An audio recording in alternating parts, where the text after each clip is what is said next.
Seth is he did dial back the laughing thing, which I think me and you both appreciate. Stop it. Get some help.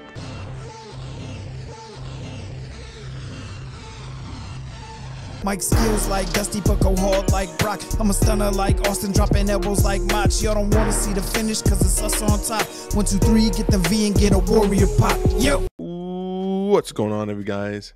It is the Bump Boys, Mr. King William, aka the Bump Boys Prediction Champion. We got that belt coming in, Joe. Mr. Joey, aka Joey the Dream. We got that belt coming in, but tonight is Monday Night Raw. We're gonna be doing the review. Danny, he's getting some sleep. My boy's getting the old Pegasus sleeping. And let's get into this review. All right. So we did open up the show with a memorial package for Mr. Tim White. Those who don't know, he was a referee, and he actually had a really great comedy segment where back in the day he was trying to like kill himself and stuff like that. Great overall on-screen character. You know, thank you, Tim White, for all you've done, and condolences to his family. We do open up the show, and we get a lot of the women division coming into the ring, wanting to challenge Bianca Belair after she talked about the women's division. And we ended up getting a banger of a 5-woman tag. We had Asuka, Liv Morgan, Becky Lynch, Bliss, and Carmella. And what I thought was actually I think this was honestly match of the night. I just loved all the chemistry in here. Overall, I think, you know, it was a good storytelling for a lot of stories. But, Will, what did you like about the match? So I was kind of in and out on this Raw. Let's just say this. I will say I like the promo that they did in the beginning. The theme of this Raw was that the females definitely carried the show, you know, with the main event being Asuka versus Becky because of the whole situation that happened with Carmella getting the win, which I thought was a nice little surprise. It's a nice filler. You can definitely tell that they were like, you know what? We're not going to pull all our eggs in one basket. We have Carmella on the roster, you know, just recently married to Corey Graves. She's been off for a while. Let's get her back into the mix. So it was nice to see her getting back into the fold of everything. So it was nice to see that happen. But overall, I thought the match was solid. A lot of back and forth spot. You could definitely tell they're saving Bianca. We haven't had that many matches with her since obviously the pay-per-view. But overall, good. Did what it needed to do, and we got Carmella kind of back into the fold. So I feel like WWE realizes like, oh my god, we have wrestlers. Let's get them back in. And quick question: is Alina still in WWE? Is she like on a leave or something? Yeah, she is. Nah, she's still in there, but she's just hasn't been doing too much lately. I don't know why. You know, she is the queen of the ring. So I feel like they kind of dropped the ball with the whole King of the Ring tournament thing. The next segment that came after this was Riddle versus Omas. Omas ended up getting the win. I will say Omas does look pretty big. You know, when you see Riddle, you think Riddle's a pretty decent sized guy. And when you see him against Omas, you know, Omas just, you know, had that size advantage, and Omas did qualify for the Money in the Bank match by beating Riddle, which was a shock. Overall, I think Omas looked real good. What was a shock to me? I was surprised they actually pulled the trigger. I really need this one. He is a good big, and he's going to make that ladder match a little more interesting. Yeah, I could see why they have him like as that big guy. You know, previous years, way back, Kane, Big Show. I was surprised they actually pulled the trigger on having Riddle lose. I thought that was pretty interesting. But it segued into Seth Rollins coming out and basically the classic, to make myself feel better about myself. It's like a fat person calling another person fat because the other person is fatter. So Seth trying to make himself feel better about how many losses he's had, basically ragdolled all on Riddle after the match, saying, you know, you've been losing without Randy, all that kind of stuff. So I think we're setting up potentially Riddle versus Seth, maybe, which I wouldn't mind. Yeah, I think it's going to lead into a lot of good matches, you know, with Riddle and Seth, both are really good workers. He did dial back the laughing thing, which I think me and you both appreciate. I know it's something we don't always agree with, and I think something we also don't agree with is seeing the Usos always repeating these matches. Almost, it's starting to feel like more of SmackDown, how it was with the New Day and the Fight Club, or the Fight Night group. we did get Angelo Dawkins versus Jay, and honestly, it's just been getting a little stale watching the Usos every week on Raw facing the same thing, rinse and repeat. It's just like the New Day. I just want to leave it at that. Yeah. Well, it's basically WWE tag team. The way they book their tag team is, okay, we're putting this tag team versus this tag team. We're not going to run any gauntlets. We're not going to run any backstage segments or anything funny. We're not going to have other tag teams. Just 2 people versus 2 people. 1v1 versus 1v1. Then we're going to flip it. 1v1 versus 1v1. So it's, and then, we have another combination. 1v1 versus 1v1. It's just it's very stale. It's very New Day Uso-esque. It's the era of the Usos New Day, that kind of style. And not a fan of it, dogs. Definitely not a fan. You know what it reminds me of? Lemony Snicket's Jim Carrey, where he's like, I didn't see it. Flip it. Flip it on the back. It's like Vince McMahon's back there. Flip it on the back. Wait, we just had Jay versus Dawkins. What do we do next? Flip it on the back. Oh my God. Flip it. Jesus Christ. Montez Ford versus Jimmy. I will say this though. I need Street Profits to turn heel. Or you know what it is? I'm sorry.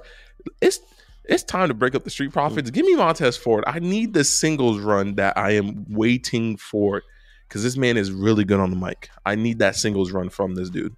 I am waiting for that. I agree. I think he would be a better, or at least, split him up in the draft or something like that. I think he does really well with the mic, and I think it would also give Angelo a chance to figure out himself, make a name from him, make a group or whatever, be something different. But I agree, but something different we did get was, the same old thing. So I guess it was even different. We ended up getting Bobby Lashley, Otis, Gable in Theory.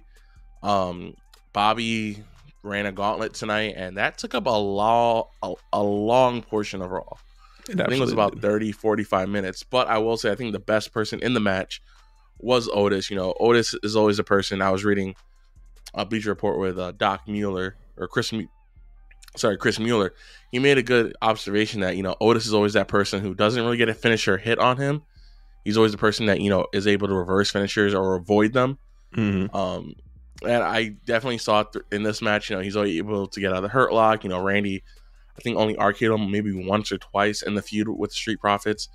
But overall, I think it was a good match. It was just a little long, in my opinion. Just a very long match.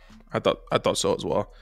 I didn't like the lead up to it, with the same pose off thing, and then Bobby getting back at Theory. I would have preferred like a backstage segment. And I thought the gauntlet was not interesting. WWE, take a look.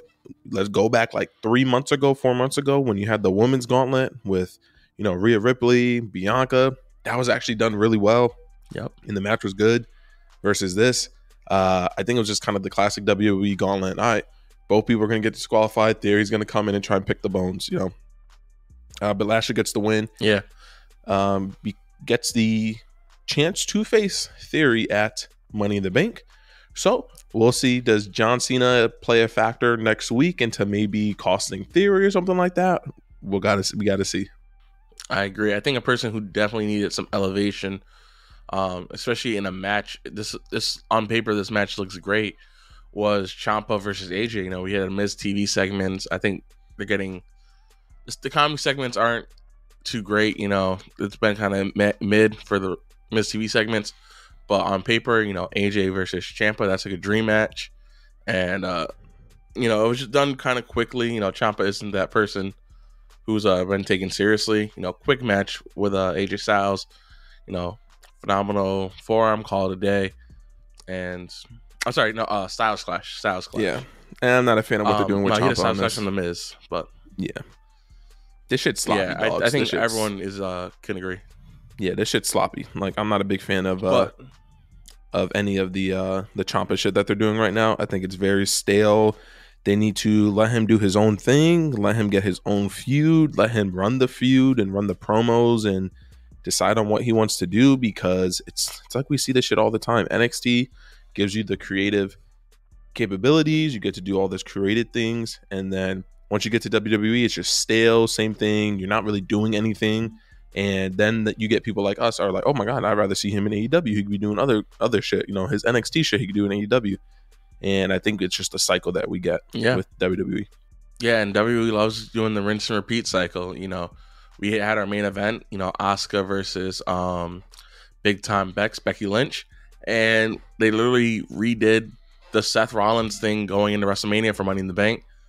You know, and earlier in the night, you know, Asuka cost me this, Asuka cost me that.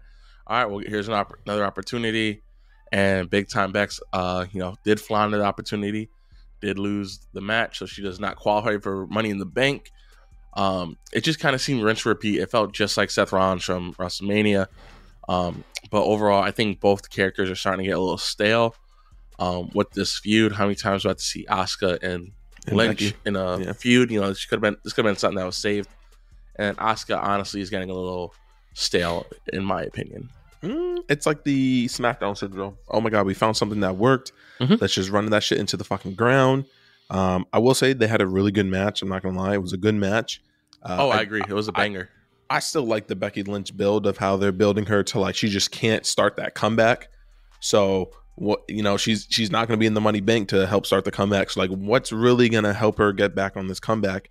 So I personally think maybe WWE takes the route of bringing Seth and Becky together as like a couple, maybe like an Edge and Lita kind of thing. I think that would be a very interesting route that I would like to see. It would allow them both to throw creative ideas on each other and then give us a power couple, which we don't have in WWE. We haven't had that in a long time. You know, China and China and Triple H, Edge and Lita.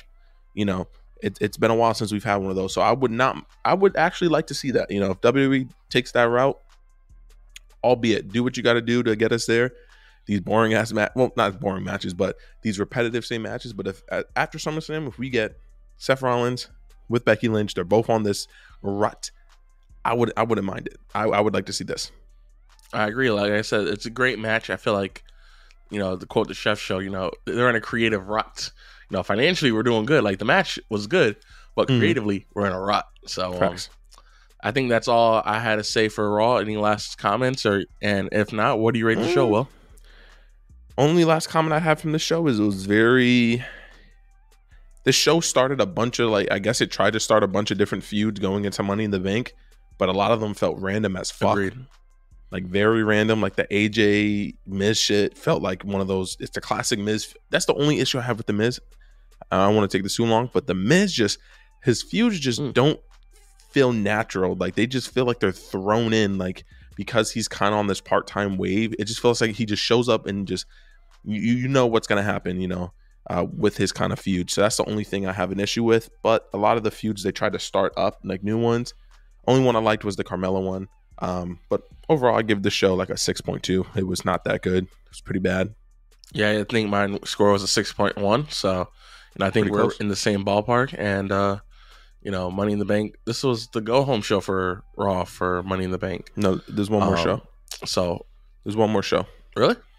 Yeah, because Forbidden Doors this week. I thought it was where I will retain my title. Yes, Forbidden Doors this weekend. We have John Cena coming back before the Money in the Bank.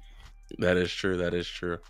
Yes, you are correct. So yeah, I was off by a week. I was like, this shit don't make no sense. But next week is the go home show, so we'll see what that leads. You know, we'll give it a 6.15. Yeah, 6.15. But will take us away, man.